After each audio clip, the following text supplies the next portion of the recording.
I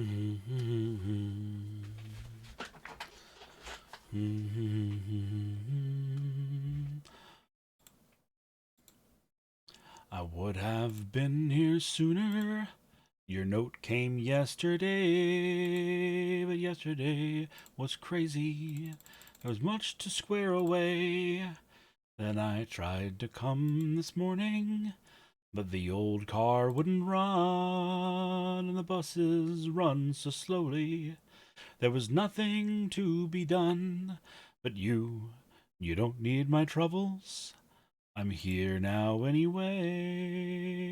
There's nothing left behind me to say I cannot stay. When I told you that I love you, I said call me anytime, especially when you need someone when things get out of line. And no, there's a burden in your eyes, and the hand you put in mine won't stop trembling.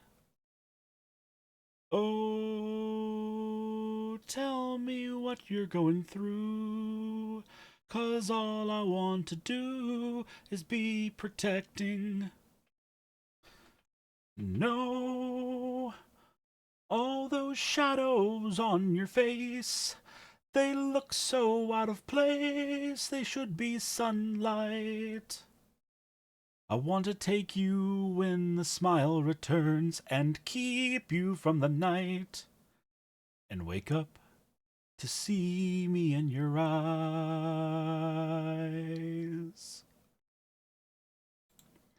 I don't know how we happened when we're kept so far apart, but there sure are lots worse prisons than the kind with iron bars, and it almost makes me crazy to see you hurt inside when you're beautiful and really need to let things open wide. And no, there's a burning in your eyes, and the hand you put in mine won't stop trembling. Oh, tell me what you're going through, 'cause all I want to do is be protecting. No, all those shadows on your face, they look so out of place, they should be sunlight. I want to take you when the smile returns and keep you from the night and wake up to see me in your eyes.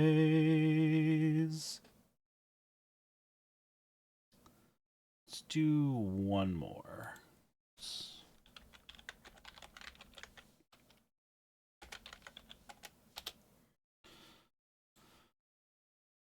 see here. Oh, Shenandoah, I hear you calling. Hi-yo, you rolling river. Oh, Shenandoah, I long to hear you. Hi-yo, I'm bound away across the wide Missouri. Missouri, she's a mighty river. Hi-yo, you rolling river. When she rolls down, her topsails shiver. I-oh, I'm bound away across the wide Missouri.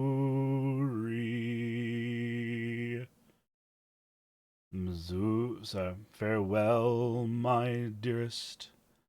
I'm bound to leave you. Hi-oh, you rolling river. Oh, Shenandoah, I'll not deceive you. Hi-oh, I'm bound away across the wide Missouri.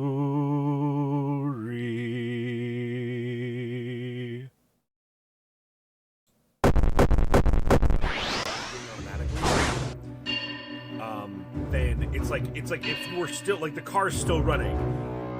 You also fuck boy, but you stopped, like you pulled over to the side of the road.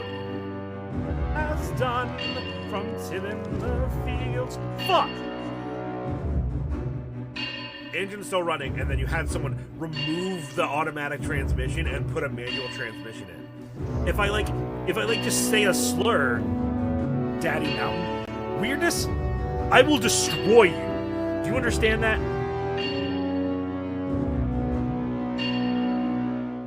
When you start to manually think about a process. Good morning. Hello. God damn it, chat.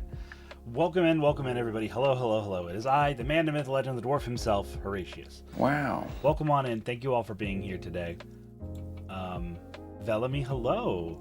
I exist. The dwarf dad has arrived. Good morning, good morning, good morning. Glad you all could be here today. Welcome. Blue Rook, thank you for coming in. Thank you for enduring the ads. I don't know if you're still in them or not, but if you hear me, I hope you know.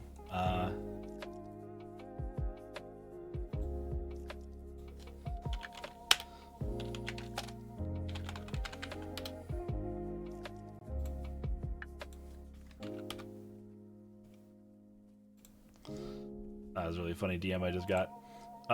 Anyway, hello everybody. I hope we're doing well today.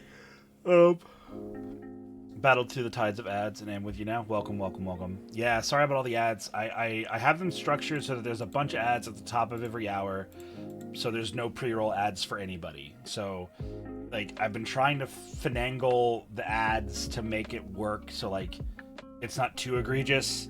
But, like, the way that it is now is from what I could find, the most fair for everybody. I can try and take another crack at it and try and really fuss with it again. But it's supposed to only be 3 minutes per hour. Peony, welcome in. It's good to see everyone, by the way. I'm always really nervous and equally excited about these streams. They're the streams I put probably the most work into. You know, they're the streams that I put like the most work into, other than maybe the interviews. And so when these go well, it makes me really happy. It makes me really feel like the things that I'm working on are being received, and they almost always do well, right? Rock and stone. So, Mr. Meme gifted a tier 1 sub to Velamy_VT. I appreciate that. They have given 51 gift subs in the channel. But let's see, we got 10 cattle in here. Stone. Mr. Meme gifted a tier 1 Thanks, sub to the Mr. _Blue Rook.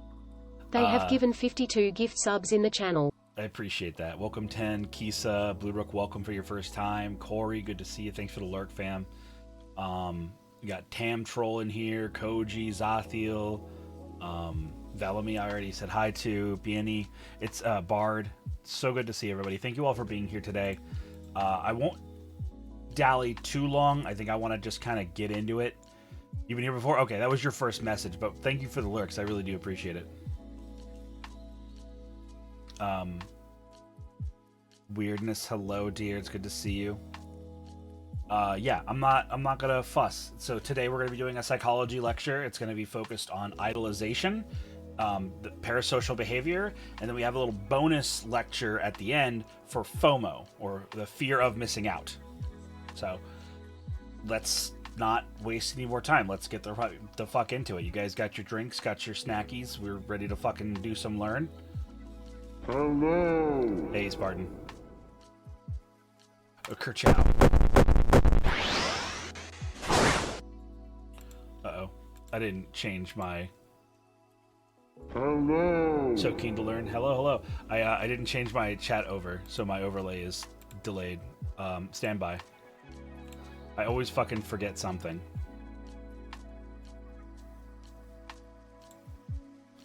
There it is. Alright, so chat just got reset, but you guys should be in the right spot now. Thunderbird, welcome in. Celador, hello. Dragon Spartan, good to see everybody. Alright, so let's get right on into it, shall we? Let's have a sip of coffee.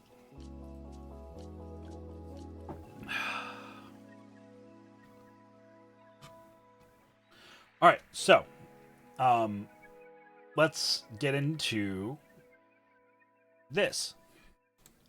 So, just some basic rules for the lecture. Oh, actually, I don't think I turned the raised hand redeem on. My bad. Let me turn this on. Yeah, there it is. Alright. Rock and stone. Magical underscore Bard gifted a tier 1 sub to Peony Play in Possum. I appreciate everybody. They have given 29 gift subs in the channel. I adore your alliteration. Yeah, Peony Playing Possum is a great creator. She's a good buddy, and a fucking fiend at Hunt Showdown.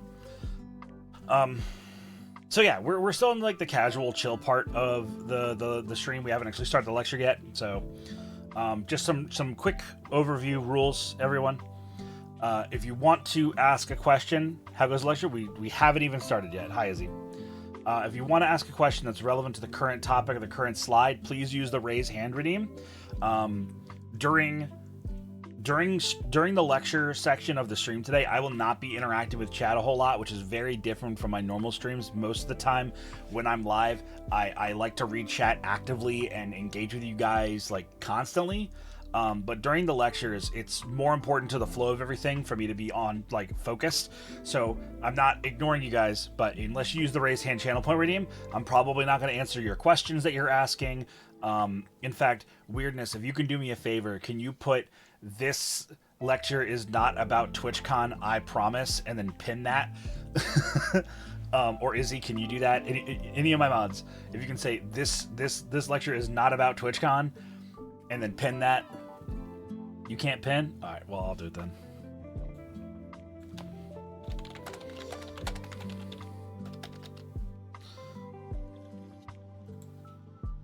Yeah. Oh, your computer's down. I forgot. My bad. Bad friend. Fake friend. Fake fan. Fake friend. So yeah. So this seems very... No, it's not about TwitchCon. It seems almost hilariously timed, though. But you have to trust me, this is pure serendipity. Did not plan on this being... it's not about MagFest either. It's just, like, I planned the rest of my lectures for the year in, like, July. And I, like, didn't even know that TwitchCon was during October. But yeah, it's weird.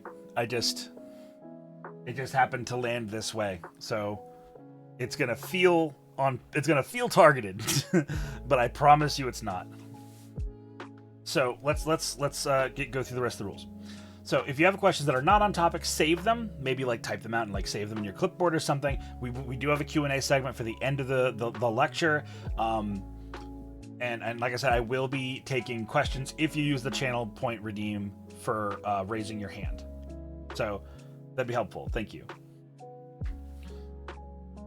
Has felt that way for me? Yes. Yeah, I'm sure it's feeling that way for a lot of folks, Izzy. I will openly say this. I have repeatedly told myself that I can't look at Twitter because I see all of these people that I care about all hanging out together. I'm like, man, I would really like to be there, and I can't, and that's okay. Like, I have my own life, and I'm doing my own shit, and I'm living a fulfilling existence. I just had to miss an opportunity, and that never feels good, but it was the right thing for me to do. So, moving on. So, before we get into the lecture, I think it's always really important that when someone speaks confidently on a topic, thank you for the follow, Blue Rook, appreciate it. I think it's important that you say what what your credentials are. Not that I'm like a particularly like 50 years in the field and I'm some sort of like well-aged like person in regards to like you should just listen to me and not question what I have to say. Like obviously not. But I am Horatius the Dwarf, and I'm an vtuber, and by trade I'm a mental health professional. I have over 7 years of experience in the field of mental health. I'm currently employed as a special education teacher. I have experience with ABA, which I don't like, addiction counseling, behavior management. I've been a case manager.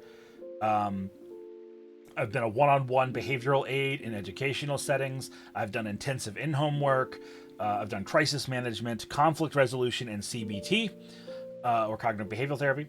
I am not licensed to practice mental health in your country or territory.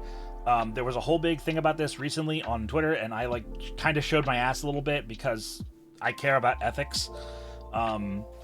And I won't even like skirt around. Normally I'm like very cautious to not name names, but VTuber Positivity put out a really interesting comment, and it's like, man, I sure do wish that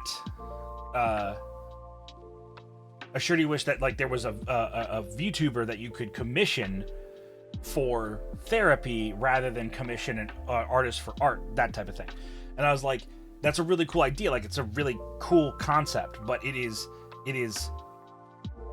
for suredly illegal in many parts of the world to do that. And moreover, it's supremely unethical. So even if you have like the legal backing, it's unethical to do it. And the reasons why that is the case are multifaceted, but it's very geography based. Like in certain parts of the world, like for example in America, which is where I put my time in the field. If you have a licensure as a psychologist in one state, then that doesn't translate to being allowed to treat people in other states. Now, most of the time, if you have a licensure in like New York State, and then you want to go to and move to like Tennessee, odds are you can transfer that licensure over. But unless you do that, you can't just come to Tennessee and work on those people. What if you're in the same state? Yes.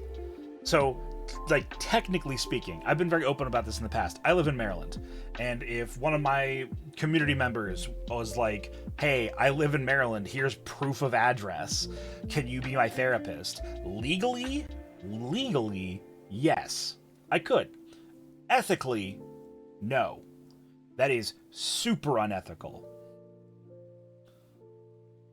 So, like, even in those instances, right, where you live in the same place as I do, it's still not ethical for me to do that. So I am not your therapist. I am not your mental health professional. I am just a knowledgeable dwarf on the internet who is trying his best to share responsibly my knowledge of this sort of thing. So when I saw that thread by VTuber Positivity, I saw a lot of people who were ignorant of how the psychology world conducts itself, talking about how they could engage with that concept. And I had to be kind of a fucking mood killer. And I was proud to see other mental health professionals also step in and make commentary saying the same thing. So that felt really good to see. Yeah, I did. I had to be the guy. I had to be the guy that was like, listen, this is cool. I'm genuinely overjoyed that you all want to get mental health help, but this is not a good way to do it. So don't do it that way. And then I found out that there is someone who is trying to do that, and I will not talk about them explicitly because I have reached out to them privately to hopefully address this situation, because what they are attempting to do is going to get them in a lot of trouble. For a lot of reasons.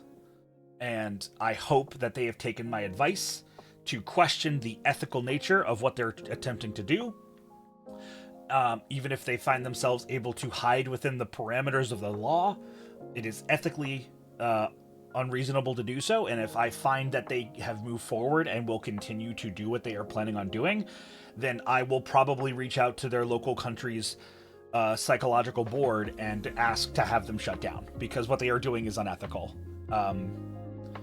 And that is not something that I will tolerate.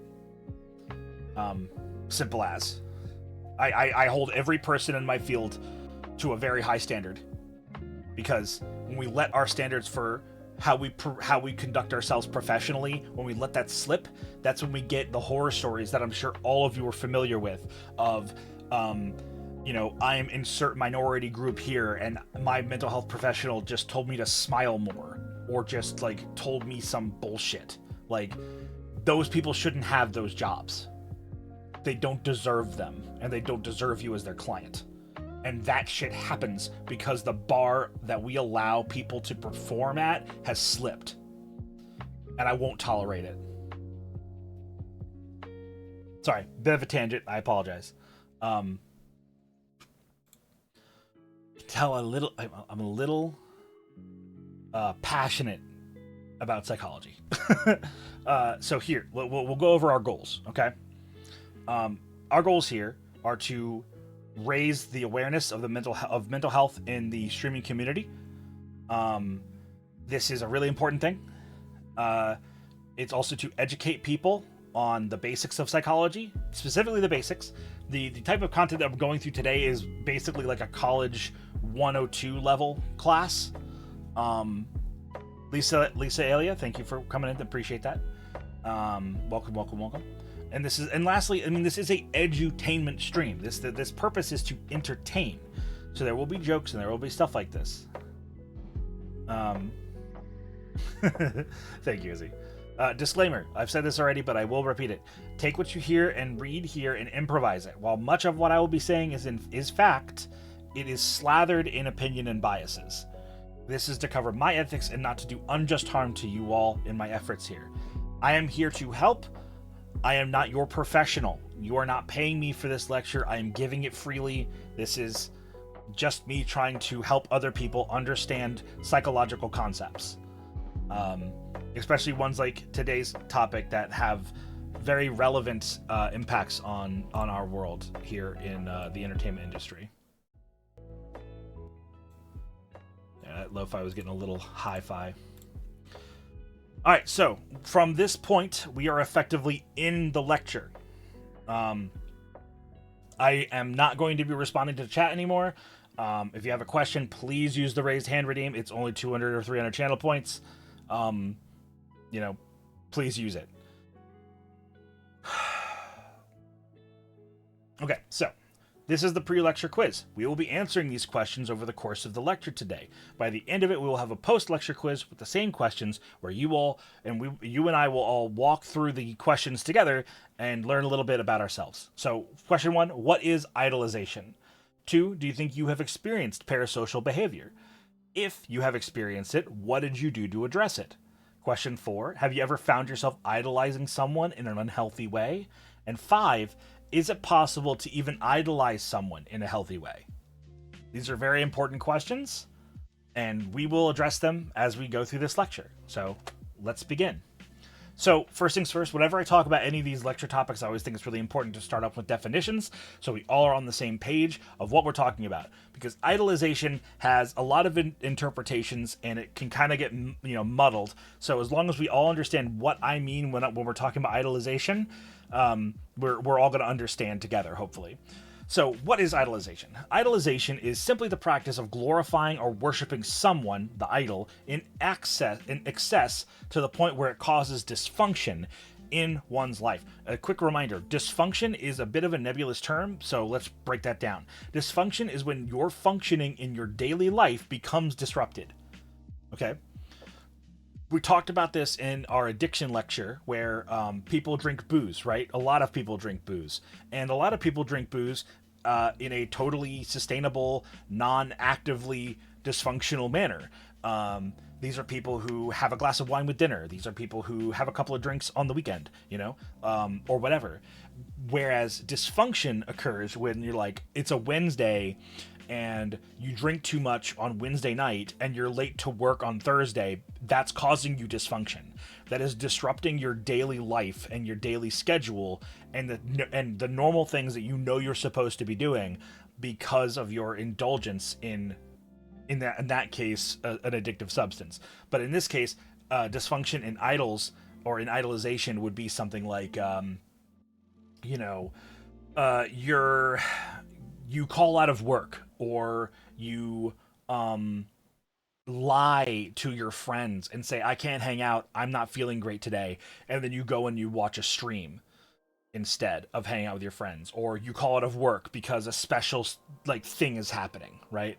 Like, these are dysfunctional behaviors. This is causing dysfunction in your life, where you're taking things that you would normally value very highly, like stability in your workplace, your social connections with your friends, you know, family ties, like whatever it might be, whatever these like sort of fundamentals that you might hold to yourself. Like, if even it could be something small, it could be like, yes, I give myself 45 minutes every morning to fucking masturbate, I don't know, whatever. And then you go like, okay, instead of masturbating and fulfilling my sexual needs, I'm going to watch this streamer every morning, or whatever it is. Like you have to find out what, like dysfunction can come in many, many forms, and some of them are really innocuous or really hard to tell that they're dysfunctional until like it has a ripple effect and has affected your life in a lot of different ways. Anyway, let's talk about idols. So idols come in a lot of forms, and we're going to expand on that later. So this can be like real people on a real stage. It could be fictional writing. An idol can be created anywhere by those who idolize it or them. So like, we have some cute little pictures here. Like, we've got BTS, we've got virtual performers on a stage, we've got anime, we've got Cthulhu idol, just for like the traditional manifestation of an idol is like a small statuette. But all of these things are idols. All of these things are things that are people or concepts that people idolize and have formed, you know, maladaptive relationships with. So, this is, I struggled to find a visual, so I made my own that fit what I was trying to talk about here. I'm going to move a little bit so I don't block it. But this is my version of the stages of idolization. So, as mentioned, a strong bond formed between a viewer or an idolizer and a idol. This can be anything, but is most commonly a person. When is this a problem, right? That's the question.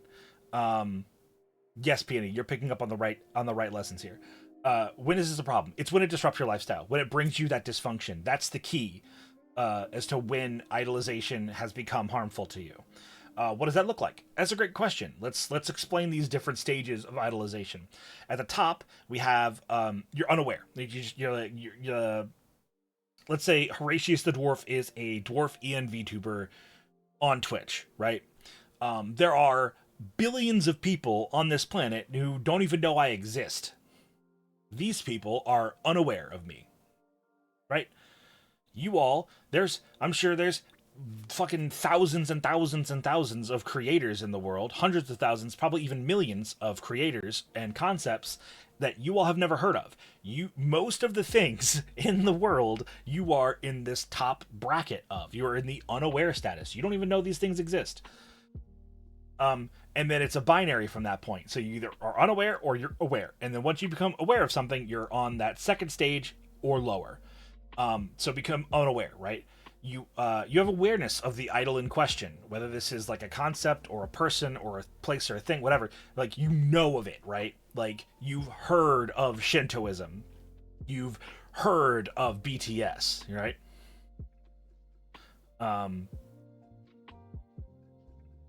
I have friends who know I'm employed by you still. Yeah, exactly. Right.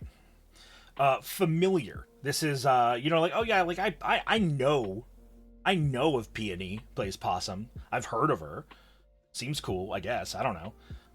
So like, yeah, you know of them. You know what the thing is. You know what it does. Like, you have a passing understanding of it. If someone brought it up, you could describe it, type of thing. BTS, like the McDonald's meal? Yes. A fan is someone that knows the idol well. Maybe not super well, but is more than passingly familiar with it. More than just a definition. They could probably talk your ear off about it for a couple of minutes.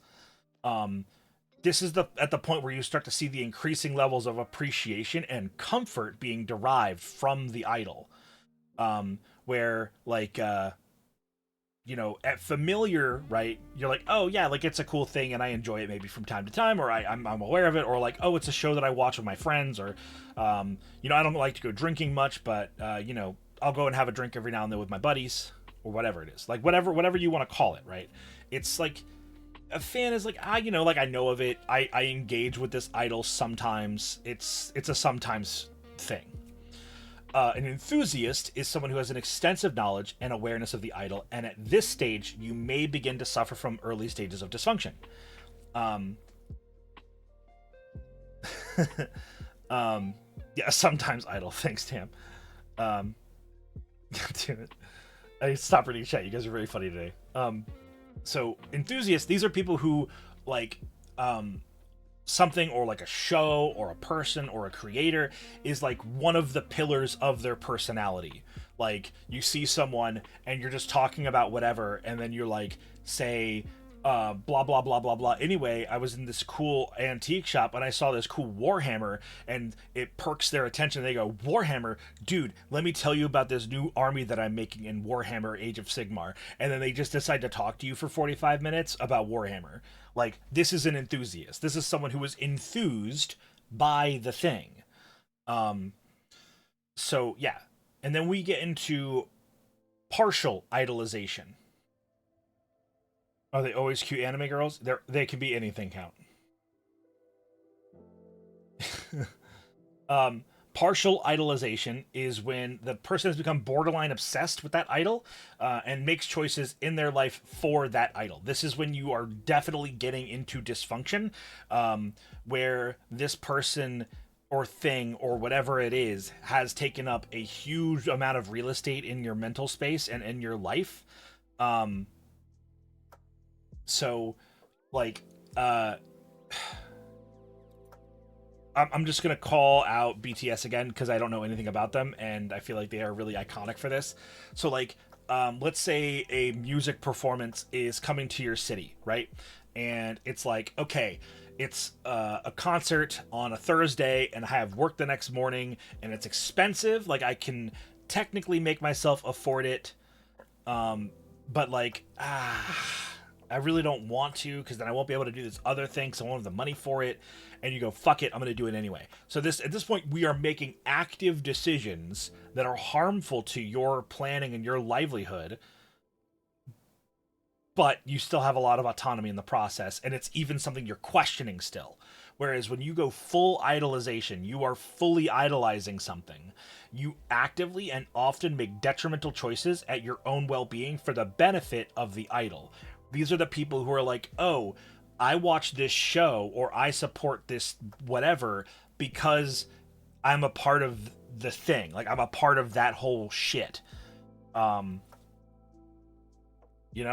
these are the instances where you're like, oh, well, if I scream loud enough at the show, maybe they'll notice me in the crowd.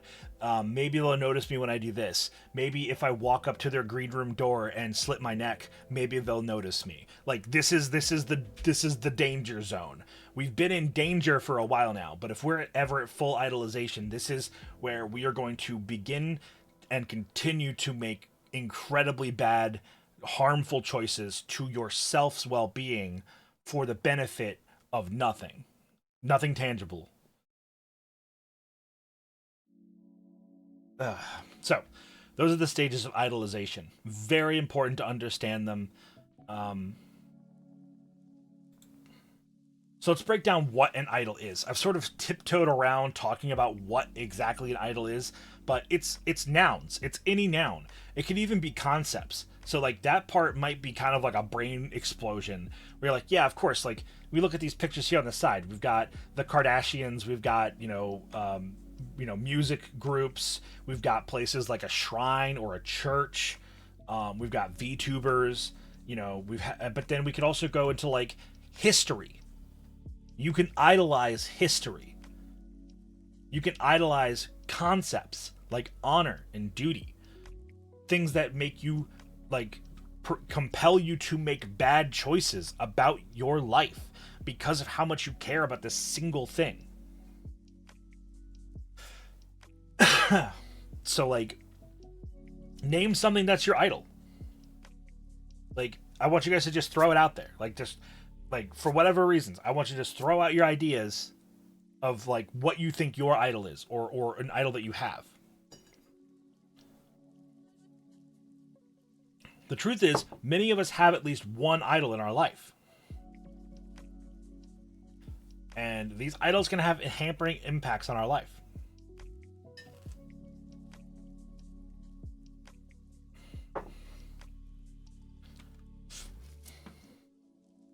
I'm seeing some really good options in there, right? Like, I hear you, you know? Like, some of these are really good. Like, you might think, oh, there's no way that science or NASA could be a harmful idolization. Well, if you start to make your choices in life based off of science and, like, discard humanity and discard emotional ties,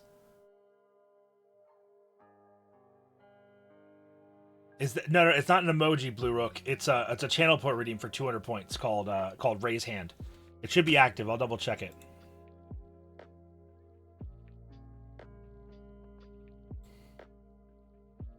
It is. Thanks.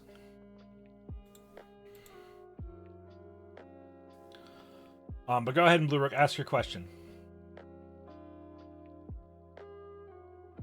Streaming, yeah. Does TFS legit blew my mind when I found out that I was the same age as most of their team members? Mm-hmm. I don't know what TFS is, but I believe you. I'm gonna wait on this slide and let Blue Rook ask their question.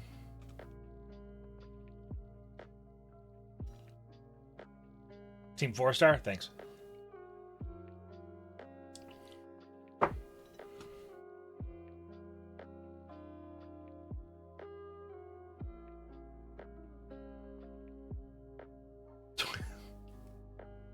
God damn it.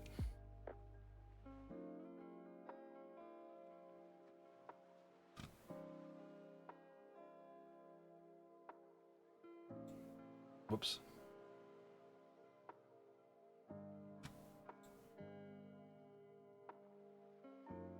The Achievement Hunter gang? Fair.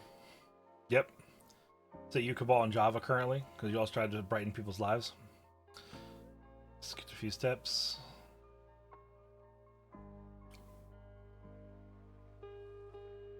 Tall Frank Sinatra. So idolization usually develops as a one-sided obsession. But what if both sides or the idol itself initiates the interaction or the potentially obsessive interest, like Chris Brown dragging people onto stage to bump and grind on them during concerts? I mean, the trouble with... Okay, so that's a good question, okay? The example you provided is flawed, but I work with you. So, yes, idolization is, and along with parasocial, which we'll get into in a minute here, parasociality and idolization are, generally speaking, entirely one-sided relationships. Which is why, like, Kisa, I'm going to use you as an example. Kisa and I do not have a parasocial relationship. And I think one of the things that is very attractive to the indie VTuber space is that sort of that gap between viewer or community member and the creator is really small, you know? I had a chatter a couple weeks ago literally come in and see that I had 100 viewers and was like, you have too many viewers, I'm leaving, goodbye forever. And I was like, fucking what? Like, but like, I get it, right? Like, you know, you come here because you're like, oh, like this dude got less than 100 views, he's gonna talk to me, we're gonna interact, and that's gonna be cool. That's something that I want from the interactions that I have online. And that's fine. That's totally fine. I will never judge someone for being like, oh, I like to engage with small content creators, and you're not a small content creator anymore. Goodbye. Like, I get it. I think it's silly, but like, that's not for me to judge. So, like, going back to my example with Kisa, right? Kisa was a community member of mine that I had passing awareness of, but she probably was, you know, around that, like, that fan level, you know, I imagine. I can't speak for Kisa, so call me out on this, but I imagine that she was in the familiar fan territory, and I was, like, aware, right? But, like, her and I have talked. We hang out on Discord with some regularity. We don't DM or have, like, an intimate relationship like an intimate friendship or anything, but like Kisa's not a stranger to me. It would still freak me out if he showed up at my front door, right, and was like, "Hi, I'm Kisa Satoma," and I'd be like, "I'm calling the fucking cops." But like, if she DMs me out of nowhere, I'm not gonna be like, "Who the fuck is this?" and "How the fuck dare they?" I'm gonna be like, "Oh, what's up with Kisa?" So I understand how that can be tricky, Blue Rook, right? Kisa's a known quantity now. Yeah, Kisa. Let's see. This is your new parole officer. So yeah, like with the Chris Brown thing, right? Where like he is initiating interactions, direct interactions. Yes, he is doing that. But those interactions mean nothing to him. Right? Those interactions mean absolutely nothing to Chris Brown. Whereas those interactions mean the world to the person he drags on. Right? So like it's very complicated, but like idolization is about how an individual like yourself views a thing or a person or a place or whatever, and how you feel about it. I hope that answers the question. So let's get into parasociality or parasocialness stuff. Firstly, again, let's talk about like what definitions. Let's talk about definitions. What is parasocial behavior? As I just said to answer Blue Rook's question, this is a behavior that stems from parasocial relationships. That is simply phrased as a one-sided relationship. Whereas where there is a notable disconnect between one of the people and the other, right? So let's take Cabal. Cabal is a friend of mine. I'm comfortable to talk about him. I hope he's comfortable with what I'm about to say. But let's say random user makes a new account, right? And they start going to Cabal streams. They have a parasocial relationship with Cabal. They are a random chatter. He has no idea who they are. And that's fine, you know? That is a parasocial relationship. It is at this point healthy because it's not harmful to either of the people involved. But like, take a different example. Look at myself. I've known Cab for almost 2 years now. If actually 2 years, could be. Yeah, I think it's over 2 years now. It is over 2 years. It's almost 3 years. Jeez, time flies. Holy shit. Anyway, so like I've known Cab for a while, and he and I are buds. But like, I don't know his real name. He doesn't know my real name. You know, like, still, if I showed up to his front door, he'd be like, "Who the fuck are you?" Like, you know, like there is still some like level of gap between he and I, but we're close for an internet relationship. It's not parasocial anymore. He'd be racking a shotgun, assuredly, which would suck because I've been shot by a shotgun. I don't recommend it. So anyway, this whole concept bleeds into the topic of idolization. These two concepts are very close to each other because nearly always the relationship between an idol and their idolizers is parasocial in nature. This can lead to a development of deeper levels of idolization. So going back to Blue Rook's question earlier about Chris Brown dragging people onto stage and grinding on them. So like, he's doing that to give them a fan service moment, right?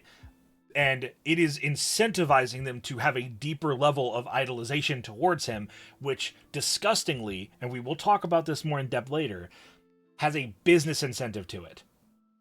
And so he is businessly incentivized to do things like that. It's why in the idol culture, after the show or before the show, you can get into meet and greet lines and meet the fucking performers, and you can get selfies with them, and you can like do shit with them and like talk to them for 5 minutes for $25 or whatever it is. Like, all of those things are incentivizing idolization. They are trying to fakely narrow the gap. Sometimes it's honest, and honestly you're narrowing the gap, but you're like closing that down, that gap. What's up, Tam? I see your raised hand. I'll wait on this slide before I do my shed analogy. I see a couple of people asking about me getting shot by a shotgun. That's another story for another time. Is there a difference between a parasocial relationship and just having a celebrity crush? Or are they just different breeds of the same thing? I would say that they're different flavors of ice cream, right? Let's take, I don't know. Who's a celebrity that would be generally kosher for me to talk about in this way? Me. I'm kidding. Let's see. Yeah, sure. Britney Spears. Why not? Let's say, okay. All right, Tam Troll, you said Markiplier. It was your question. We're going to go with Markiplier. So let's say, you have a celebrity crush on Markiplier, right? The difference between Markiplier, having a celebrity crush on Markiplier and having a parasocial relationship with Markiplier is if you're just like, he's dreamy, he's sexy, or this person is hot, right? Like the occasional, like, whimsical, fantastical thought about somebody, that's celebrity crush in a healthy way, right? It's different. Whereas, parasocial in a healthy way with Markiplier would be like, I watch his streams. Maybe I get lost in his eyes because he's kind of dreamy. While I watch his streams, maybe that happens. This would still be a healthy parasocial relationship, right? Whereas, Lich Mortis and Rock and Stone! Dionys, thank you very much for the follows. I appreciate that. I got to keep with the lecture though, but thank you for following. So like, I'm trying to figure out like what the line is different. Like a celebrity crush where you just sort of like imagine that they're hot or imagine that they would be like fun in bed or, whatever, like, Cheers, right? But whereas like if you're looking at Markiplier and you're like, I'm going to go to his house and spread my shit open for him, right? Thought that this is peak. I appreciate that. Welcome on in. I'm not doing too much of chat reading right now unless you use the raised hand reading, but welcome in. Thank you for joining us for today's lecture. I hope you gained something out of it. Right now we're answering a question posed by Tam Troll, whose question was, what's the difference between a celebrity crush and a parasocial relationship?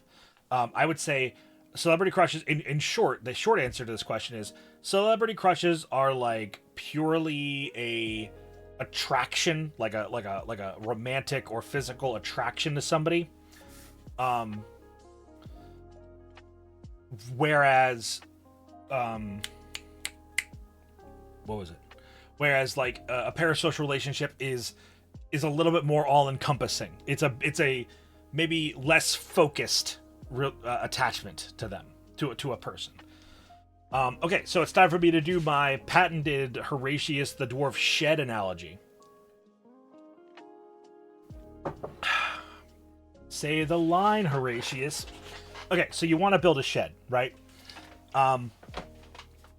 It's a bit of a bit here on these lecture streams and in my streams in general, where whenever I'm talking about psychology, there is a non-zero chance that I'm going to do an analogy based off of the topic we're discussing, and it's going to be about building a shed. I don't know why this has happened. I did it a couple of times, and it was funny, and it worked very well, and now this is just the bit. So, shed analogy time. Needs a shed emote? I really do. I really do need a shed emote. Okay. Connecting shed building to parasocial relationships, okay? So, okay.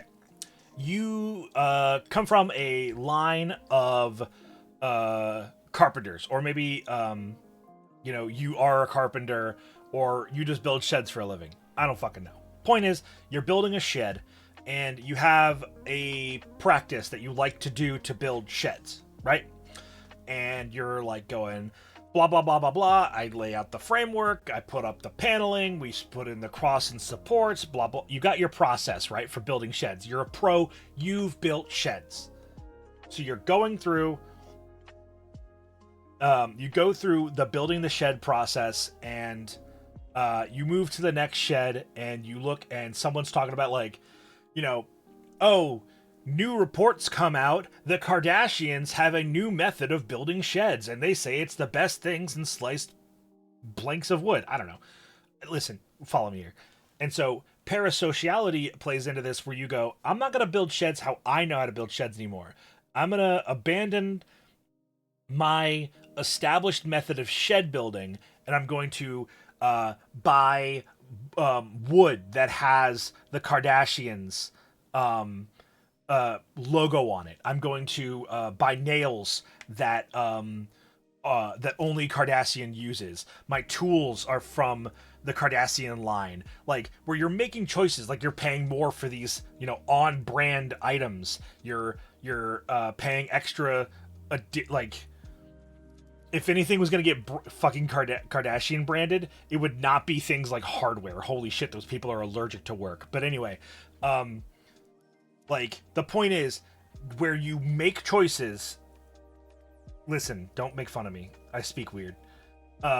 You make choices that are suboptimal to your actual objective because it feels like you're being closer to them, right?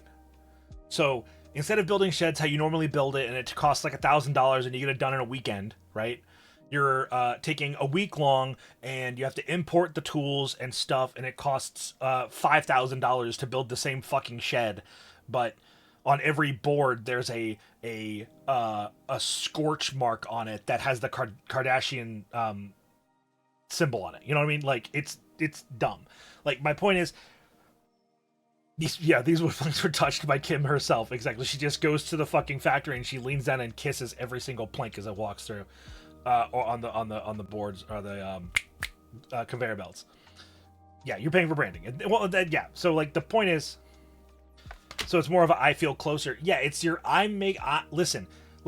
I have a friend and he has a shed, and yeah, he built it and it's cool. It's his, whatever. But my shed that I built my shed the Kardashian way. And so I think that makes me better. Sorry, I was late to that. So is your question, okay, it's more of a I feel closer? Yeah, so with parasociality, it's about closing that gap. But here's the thing. Take a gap, right? Take a crevasse, okay? In a regular relationship, let's talk about you, Izzy. Let's talk about your relationship to me, our friendship, right? You and I are friends. We built this bridge-based friendship together. You would lay one plank down, I would lay one plank down, and together we would get closer and closer and closer. We're friends, right? In this example, a parasocial friend bridge or a parasocial relationship bridge is built almost entirely by one side. Does that make sense? I think that's a really succinct way to put it.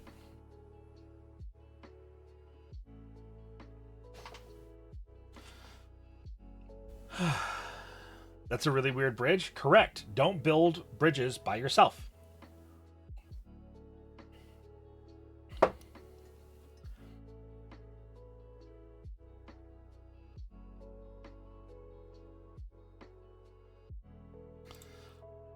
All right. So, how do these bonds to idols form?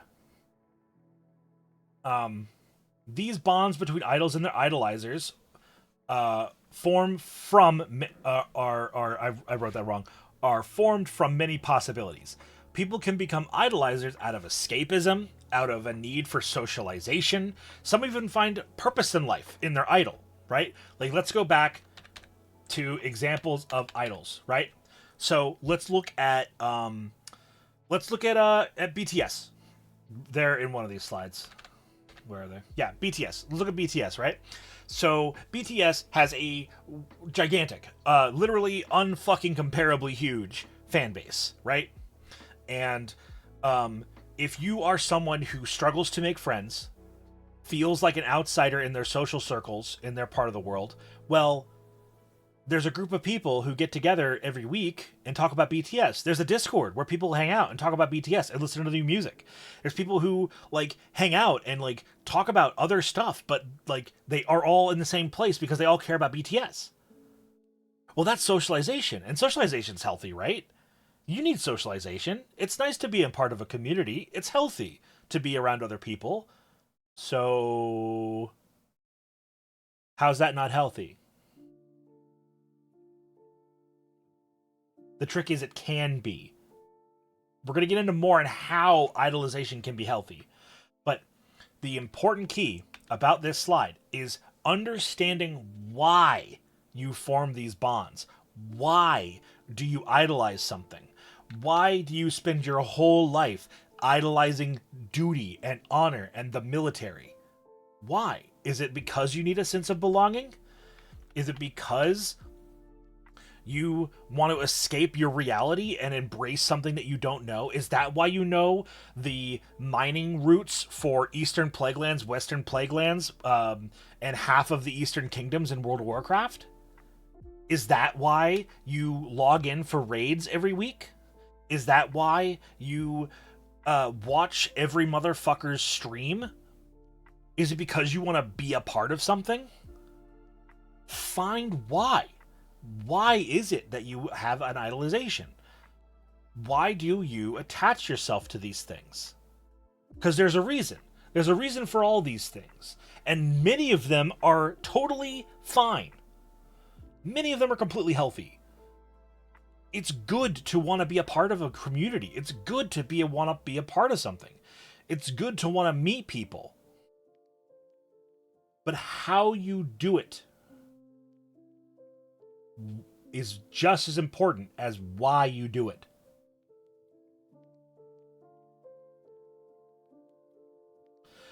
While these on the surface level seem pretty harmful, it's only become so when the pursuit of these bonds creates maladaptive, parasocial behaviors. So parasocial behaviors spawn from these relationships, which becomes maladaptive often when the idolizer makes attempts to bridge that gap between themselves and their idol instead of meeting each other mutually. Going back to that example with Izzy, my relationship with Izzy as a friend is healthy because her and I's bridge was mutually built. Right? If you meet somebody, if you are engaging with a content creator or an idol or a concept, and you realize that you're doing all of the bridge work, if you're building the shed by yourself, it's not working out. You're giving too much and not getting anything back. Your time is limited and you should be using it for yourself. So I have some cheeky images here. Thought this is about clout chasing? It is. You should definitely DM me with all of the fan art that you don't expect me to pay for. Wink. You should definitely go to my throne and buy me my fucking beef jerky. Exclamation point throne.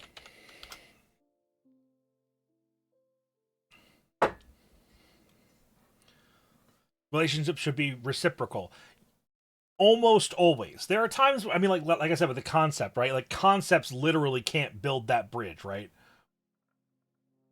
Mr. Meme, you want me to have bacon jerky? Put it on my fucking throne.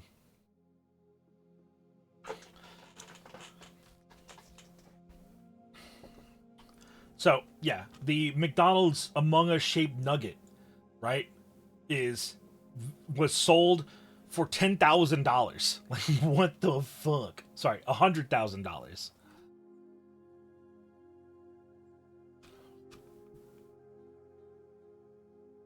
It was what? This is a Among Us chicken nugget that was sold on eBay for $100,000.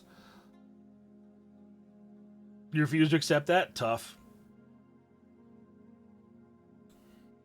So, let's talk about a recent study that came out. So, this study is called...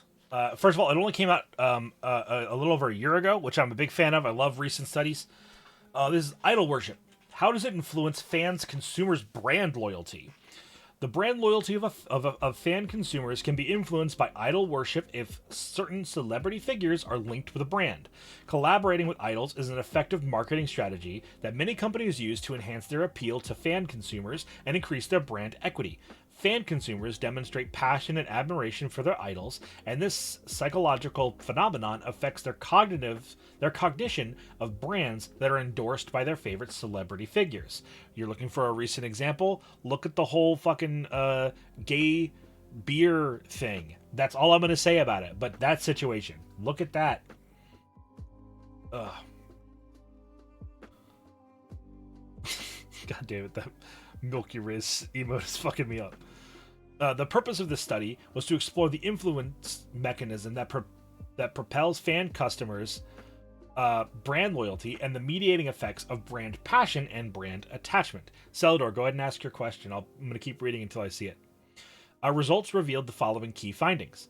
Brand personality attraction, perceived emotional value, brand-based self-realization, and relatedness needs satisfaction to have a significant effect on brand. Passion. Perceived emotional value and relatedness needs satisfaction have significant effect on brand passion attachment, and brand passion can directly affect brand loyalty, but it also indirectly affects brand loyalty through brand attachment. Brand personality appeal, brand-based self-realization, and relatedness needs satisfaction can influence brand attachment through brand passion and ultimately have an impact on brand loyalty. Does a cult require an idol? If so, is the ideal goal of a cult to establish the highest level of idolization so that you have total control, designed to flow with the highest level of idolization? Yes. Now, again, remember, important thing is that an idol for a cult does not have to be a tangible thing, right? It doesn't have to be a small Cthulhu statue in a closet slaked in blood. It can be the premise of something. It can be the concept of something. I crave the gay beer. Penguin, you're killing me, dude. That's fucking funny, dog. Enlightenment. Yeah, that's a big one. More passion, more energy. Yeah. So yeah, this is a cool one. I recommend looking it up. I did a little bit of a deep dive on it, and it talks a whole it talks a lot about like how the marketplace manipulates consumers. I highly recommend it. God damn it, Kisa. So let's talk about why are we talking about idolization? To reiterate, this stream is not about TwitchCon. I'm putting it there because it's happening this weekend. Also enjoy the ads. I'm gonna actually wait on this one for a couple minutes while the ad plays.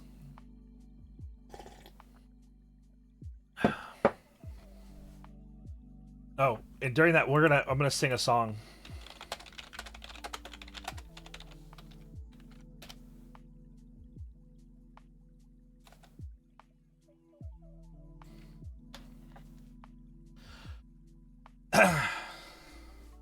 This one's by Jonathan Colton. It's I haven't thought of you in 15 days, and today I still won't think of you. And when I call you up and you're not home, well, I might not even care. Every day gets better than the one before, 'cause every day I know that I'm fine without you. But I don't think about it, this one is not about you, and you can put that in your pipe and smoke it. This one's not about you, baby, you can take that to the bank and shove it up your big fat ass. Every time I ride past your house, I forget it's you who's living there. Anyway, I never see your face 'cause your window's up too high. And I saw you shopping at the grocery store, but I was too busy with my cart to notice you weren't looking at me. This one is not about you, and you can put that in your pipe and smoke it. This one is not about you, baby, you can take that to the bank and shove it up your big fat ass. I saw that movie where the guy gets dumped when the girl goes off to find herself. But I think I may have missed the end, there was something in my eye. But it doesn't matter how it all turns out, 'cause I know that guy will be fine without you. You shouldn't worry, 'cause this one is not about you, and you can put that in your pipe and smoke it. This one is not about you, baby, you can take that to the bank and shove it up your big fat ass. every single time we talk about this, I think of that fucking song. And I'm realizing while I just fucking tried to sing it that I don't remember any of the fucking, like, rhythm to it whatsoever. And I'm sure that was incredibly obvious.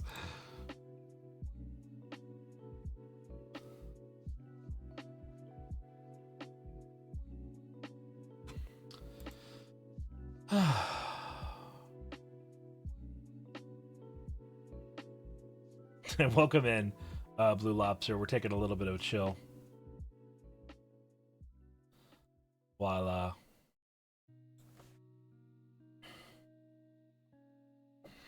everyone's plowing through the ads here. When I heard you singing that, I was thoroughly confused. Welcome in, Lady J-Sec. It's good to see you, dear.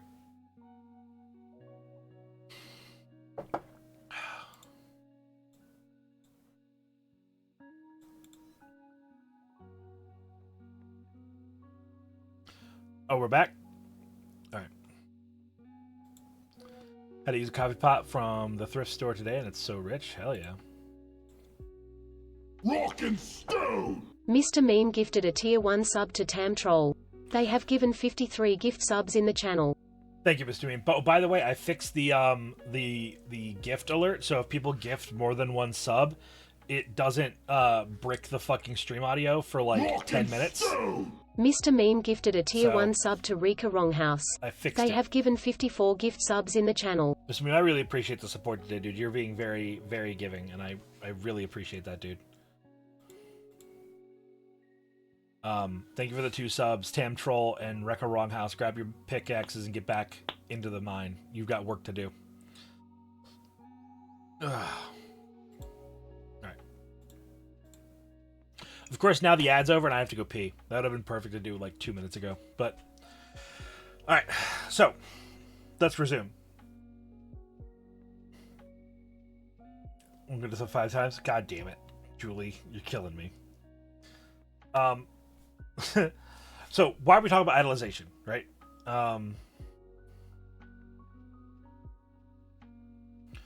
Go piss, girl. I'll be fine. So, no, again, it's not about TwitchCon. This stream has nothing to do with TwitchCon. Oh my god, everybody. No, get the Mountain Dew bottle. Oh, peony, no. So, it's important to call out when these trends form. We are in the entertainment industry world, juggle the fine line of balance of creating awesome things and endeavoring to find larger and larger audiences to share our creations with. Right? Knowing how to use these systems are built into the industry to fund the entertainment world, right? But by incentives and revenue, people are encouraged to bait viewers into these idolizing states. It can be genuinely harmful to your viewers of you and others. Now, this whole section I'm about to read Rock and is... stone! An anonymous user gifted a tier 1 sub to Goppus Girl.